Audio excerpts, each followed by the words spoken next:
Tere, mina olen Roman ja see on tuliuus Lotsi kõige suurem Dacia pereauto. Ja alustame auto eesotsast, kus me näeme, et disainikeel Dacia puhul on muutunud väga ilusaks. Ja meie kliendid kogu aeg küsisid, kus siis Dacial raadio on. Ei ole ka selles autos raadiot. Siin on juba meedianaab, millega võib kaardi vaadata, võib raadiot kuulata, võib ka telefoniga rääkida.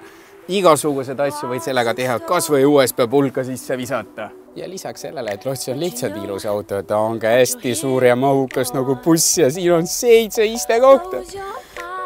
Ja kui sul ei ole 7 istet vaja, siis nad kohe kaovad. Ongi valmis! Ja kui sul pere ei ole väga suur, aga asju on vaja vedada, siis on ka dokker juba kohal. Ja uuel dokkeril on juba liuguksed, mis on lihtsalt praktilised ja mugavad. Käivad kinni, käivad lahti ja võtavad hästi vähe ruumi. Ma tean, sulle meeldivad need autod, nii dokker kui ka Lotsi. Sa tahad nendest täpsemalt teada, sa tahad rohkem nendest ka rääkida, sa tahad proovisõiduga teha. Ma näen seda juba. Tule meile külla City Motorsisse, Dacia esindusse, väike maala 1. Don't be scared, I'm right here.